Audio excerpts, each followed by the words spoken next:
আমার হাতে এই মুহূর্তে দুইটা স্মার্ট ওয়াচ রয়েছে, তবে এই দুইটা কোনো সাধারণ স্মার্ট ওয়াচ না। এই ঘড়ির নাম হলো মুসলিম ওয়াচ। মুসলিম ওয়াচ শুনে আপনি নিশ্চয়ই এখন চিন্তা করছেন এই জিনিসটা আবার কি, একটা ঘড়ির নাম মুসলিম ওয়াচ কিভাবে হতে পারে? হতে পারে কারণ এইটাতে বেশ কিছু ইসলামিক ফিচার রয়েছে। যেমন দেখুন, আমি যদি এই ঘড়িটার ওয়ালপেপারের উপরে বা এর যে ওয়াচ ফেসটা রয়েছে সেটাতে টাচ করি, এখানে কোরআন রয়েছে, এবং আমি যদি কোরআনে টাচ করি, আই হোপ আপনারা শুনতে পাচ্ছেন কোরআন তেলাওয়াত হচ্ছে এখানে। অলরাইট, এটা আমরা অফ করে দিলাম। তো এই ধরনের বেশ কিছু দারুণ ফিচার রয়েছে এতে। আর রেগুলার স্মার্ট ওয়াচের মতো সমস্ত ফিচার তো থাকা সত্ত্বেও খুব বেশি আহামরি প্রাইস না, একটু ডেসক্রিপশন চেক করে নেবেন। রাইট নাও এই ঘড়ির প্রাইস রয়েছে 2890 টাকার জন্য আরো 100 টাকা ডিসকাউন্ট থাকছে। আমার ভিডিও ডেসক্রিপশনে যে লিঙ্কটা থাকবে সরাসরি ওই লিঙ্কের থেকে যদি পারচেস করেন তাহলে আরো 100 টাকা কমে পেয়ে যাবেন। ডেসক্রিপশন চেক করে নেবেন। এই যে দুইটা ঘড়ি না, এই ঘড়ির যদি আমরা একদম মডেল নাম্বার বলতে যাই স্পেসিফিকলি, সেই ক্ষেত্রে দাঁড়ায় একটা হলো কি M9 আলট্রা ম্যাক্স আর একটা হলো M9 প্রো ম্যাক্স। প্রো ম্যাক্সটা মূলত ওই যে অ্যাপোলো ওয়াচ কয়দিন আগে লঞ্চ করলো না তাদের সিরিজ 9, ওইটার হুবাহু ক্লোন বা ওইটার রেপ্লিকায় বলতে পারেন। আর এইটা হচ্ছে আলট্রার ক্লোন বলতে পারেন। বক্স কন্টেন্ট সিমিলার, যেমনটা আমরা দেখছি এর সাথে একটা ওয়্যারলেস চার্জার রয়েছে, ঘড়ি রয়েছে, স্ট্র্যাপ। তবে দুইটা ঘড়ির বক্সে আপনারা কিন্তু 2 জোড়া স্ট্র্যাপ পাচ্ছেন। দেখুন, এই দুইটা ঘড়ির মডেল ভিন্ন, দেখতেও ভিন্ন, বাট এই দুইটা ঘড়ির ভিতরে সবকিছু সেম। তো আমরা যদি একটা নিয়ে কথা বলি সেই ক্ষেত্রে আমার মনে হয় দুইটাই কভার হয়ে যাবে। জাস্ট একটু ডিজাইনের ব্যাপারটা তো ওইটা একটু আগে বলে নিচ্ছি। যেমন দুইটার ঘড়ির ক্ষেত্রে আমরা দেখছি স্ট্র্যাপ সিলিকনে তৈরি, বডি ফ্রেম মেটাল দিয়ে তৈরি। এখানে আমরা যেমনটা দেখছি স্ট্র্যাপ চেঞ্জ করার জন্য এখানে কিন্তু সরাসরি ফিজিক্যাল বাটন রয়েছে, অনেকগুলোতেই থাকে না। তো বাটন থাকাতে আপনার স্ট্র্যাপটা লক হয়ে থাকবে আর কি। দুইটা ঘড়ির ডিসপ্লে সাইজ হলো 2.1 ইঞ্চ। দেখতে হয়তো এটা বেশি বড় রাখতে পারে, বাট দুইটা ডিসপ্লে আসলে সিমিলার। আর চিন বেজেল যদি ন্যারোর কথা বলতে যাই, বেশি ন্যারো মনে হবে এইটার বেজেল একদম বেজেলেস টাইপের, দেখতে আরো বেশি ইমার্সিভ লাগবে। আর এটা যেহেতু আলট্রা, এর বডি ফ্রেমটা তো একটু মোটা সোটা এরকমটাই আর কি। ডিসপ্লেটা হলো কি IPS LCD প্যানেল, যদিও এটার বিভিন্ন ওয়েবসাইটে দেখলাম অ্যামোলেড লেখা আছে, বাট এটা না, আসলে অ্যামোলেড না। ইভেন ওদের বক্সে অ্যামোলেড লেখা রাখছে, এটা আসলে অ্যামোলেড না, এটা একটা IPS LCD panel. But colour representation মোটামুটি ভালো আছে। টাচ রেসপন্সও মোটামুটি রেসপন্সিভই আমি বলবো, কিন্তু একদম সাইড থেকে কর্নার এরিয়া থেকে তাকাতে গেলে হালকা আপনি একটু শ্যাডোর মতো লক্ষ্য করবেন।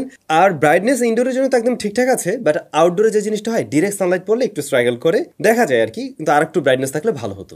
এমনিতে ডিসপ্লের ওভারঅল কোয়ালিটি এবং শার্পনেস এর প্রাইস পয়েন্ট অনুযায়ী মোটামুটি মানার মতো ছিল।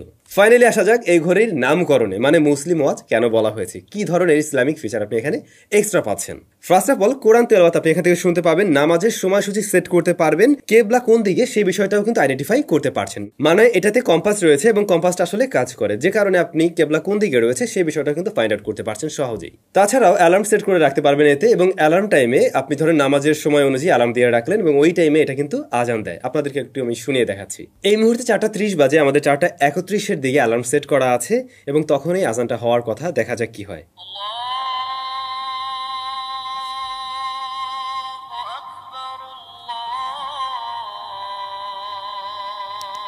নিশ্চয়ই আপনারা শুনতে পেলেন। তো এভাবে আপনি চাইলে অ্যালার্ম সেট করেও রাখতে পারছেন এই ঘড়িটাতে। এছাড়াও এই ঘড়িটাতে কিন্তু বেশ কিছু ওয়াচ ফেস রয়েছে। এটাতে মোটামুটি 10টা ওয়াচ ফেস আপনি প্রিলোড করে রাখতে পারবেন। এর মধ্যে বেশ কয়েকটাই আছে অ্যানিমেশন দেয়, আবার বেশ কয়েকটাই সরাসরি কাজ করে, মানে টাচ করলে কাজ করে। যেমন এখানে আমরা মাঝে মাঝে কিন্তু কোরআন দেখতে পাচ্ছি এবং ওটাতে যদি টাচ করেন সেই ক্ষেত্রে কিন্তু কোরআন তেলাওয়াত করবে এখানে। এর পাশাপাশি আমরা এখানে আরো দেখছি যে মিউজিক প্লেয়ারকেও কন্ট্রোল করা যায়, মিউজিক প্লে করা যায়। এই ঘড়িটাতে আপনারা চাইলে মিউজিক প্রিলোড করতে পারবেন। সেটা কোনো ওয়াজ হতে পারে, কোনো ইসলামিক গান হতে পারে, ওইটা আপনি অ্যাপের থ্রুতে এখানে লোড করতে পারবেন। আচ্ছা, মোটামুটি ক্লিয়ার ইসলামিক কোন ধরনের ফাংশনগুলো এর মাঝে আমরা পাচ্ছি। এবার যদি আমরা আসি ঘড়িতে, ঘড়ি হিসেবে আসলে আর কি কি রয়েছে। এই ঘড়ি দিয়ে চাইলে কথা বলা যাবে। দুইটা ঘড়িতে আমরা স্পিকার দেখছি এবং মাইক্রোফোন রয়েছে। এটা লাউডনেস মোটামুটি ভালোই। অপর প্রান্তের ব্যক্তি যদি বেশি চিল্লাই কথা বলে আর কি, তখন কিছু কিছু সাউন্ড ডিস্ট্রাকশন দিতে পারে। এর বাইরে মোটামুটি এটার থেকে একটা ভালো সাউন্ডই পাওয়া যায়। কথা বলার জন্য মোটামুটি ঠিকঠাক আছে। ঘড়িতে রয়েছে IP67 এর রেটিং। তার মানে কি, এটা নিয়ে আপনি পানিতে সাঁতার কাটতে পারছেন না, পানিতে ভেজানো ঠিক হবে না। হঠাৎ যদি স্প্ল্যাশ লাগে দেন এটা নিজেকে বাঁচাতে পারবে, বাট বেশি পানির পানি লেগে গেলে কিন্তু অবশ্যই এই ঘড়িতে সমস্যা হতে পারে। এই ঘড়ির সাথে আপনি কানেক্ট করতে পারবেন আপনার ইয়ারফোন বা ইয়ারবাডস, TWS কানেক্ট করা যাবে সরাসরি এই ঘড়িতেই। ব্যাপারটা কিন্তু ইন্টারেস্টিং। আপনি চাইলে ওই যে এর মাঝে যে আপনি গানগুলো রাখছিলেন বা কোরআন তেলাওয়াত সবকিছু কিন্তু আপনি তখন ইয়ারফোনের থ্রুতেই শুনতে পাচ্ছেন। রয়েছে সাউন্ড রেকর্ডিং সিস্টেম, আপনি চাইলে সাউন্ড রেকর্ড করতে পারবেন এই ঘড়িতেই। ঘড়িতে স্পোর্টস মোড রয়েছে, যারা ওয়ার্কআউট করেন তাদের এই বিষয়টা হয়তো কাজে লাগবে। আর যদি সেন্সর নিয়ে বলতে চাই, এই ধরনের ঘড়িগুলো, এত বাজেট ফ্রেন্ডলি ঘড়িগুলোর সেন্সরের উপরে কখনোই ভরসা রাখা ঠিক না। আমি অন্যান্য ঘড়ির সাথেও একটু টুকটাক কম্পেয়ার করে দেখছিলাম, সিমিলার টাইপের রেজাল্ট দেয়, কাছাকাছি রেজাল্ট দেয়, বাট আমার কাছে সবসময় মনে হয় এই ঘড়িগুলো না একটা মানে অ্যাভারেজ টাইপের একটা রেজাল্ট শো করে। আপনি যখনই মাপেন না কেন দেখবেন ওরকম কাছাকাছি রেজাল্ট দেয়। আর স্টেপ কাউন্টিং এইটা মোটামুটি কাজ করে। দেখা যায় যে টুকটাক দুই একটা একটু বাড়াই দেখায়, লাইক আপনি রিক্সায় বসে থাকলেও দু এক সময় কাউন্ট করে। এটা খুব স্বাভাবিক, এই ধরনের ঘড়ি এই কাজ করে। রেগুলার স্মার্ট ওয়াচগুলোতে যে ধরনের কাজবাজ আমরা করি, লাইক আমি ফোনের সাথে কানেক্ট রাখলাম, আমি এখানে নোটিফিকেশনগুলো পেতে চাই, হ্যাঁ সেগুলো আপনি এখানে দেখতে পাবেন। যেমন ফেসবুকের নোটিফিকেশনগুলো এখান থেকে আপনি পাবেন, মেসেজ আসলে সেটা রিড করতে পারবেন, তারপরে ফোনের মিউজিক প্লেয়ারকে কন্ট্রোল করা যাবে, ওয়েদার আপডেট পাওয়া যাবে। আবার এখানে দেখলাম জিপিএসটাও রয়েছে, বাট এইটা আসলে কাজের না, মানে এই ঘড়িতে জিপিএস কাজ করার কথা না, এমনিতেই দিয়ে রাখছে আর কি। এরকম তো মোটামুটি প্রয়োজনীয় সবকিছু এখানে আছে। আর এই ঘড়ি ফোনের সাথে কানেক্ট করার জন্য ব্যবহার করতে হবে ভিভ্যান্ট নামক একটি অ্যাপ, যেটা আমার কাছে একদমই নতুন ছিল, বাট এটা বেশ ইউজার ফ্রেন্ডলি, যে কেউ সহজেই বুঝতে পারবেন। এবং এখানে আমরা দেখছি বেশ কিছু ওয়াচ ফেস রয়েছে, এর মধ্যে অনেকগুলোই অ্যানিমেটেড, যেগুলো অ্যানিমেশন দেয়, আবার বেশ কিছু রয়েছে স্টিল, আবার বেশ কিছু আমি দেখলাম এখানে যেগুলো কিনা ইসলামিক ওয়ালপেপার রয়েছে, হয়তো আপনাদের অনেকের কাছে পছন্দ হয়ে যাবে। ওভারঅল এর ইন্টারফেসটা বেশ ইউজার ফ্রেন্ডলি ছিল। কানেক্টিভিটি জনিত কোনো ধরনের প্রবলেম ফেস করতে হয়নি। ধরুন আপনি যদি আপনার ফোনের ব্লুটুথ অফ করে রাখেন, ডিসকানেক্ট হয়ে যাবে, অন করার সাথে সাথে অটোমেটিক এটা কানেক্ট হয়ে যায়। তো কানেক্টিভিটি জনিত কোনো ধরনের প্রবলেম ফেস করতে হয়নি এই ঘড়িতে। এই ঘড়ি থেকে ব্যাটারি ব্যাকআপ কতটুকু পাওয়া যাবে, ব্যাটারি ক্যাপাসিটি সম্বন্ধে আমি জানতে পারিনি, বাট ব্যাকআপ এটা যদি কিনা আপনি ঘড়ি হিসেবে ব্যবহার করেন, মাঝে মধ্যে টুকটাক কথাবার্তা বলেন, 2 দিনের মতো একটা ব্যাকআপ দিতে পারবে। আর যদি কিনা কথাবার্তা না বলা হয়, নোটিফিকেশন সবসময় মানে না আসা যাওয়া করে আর কি, ফোনের সাথে কানেক্ট না থাকে, তখন 4 দিনের মতো একটা ব্যাকআপ পেয়ে যাবেন।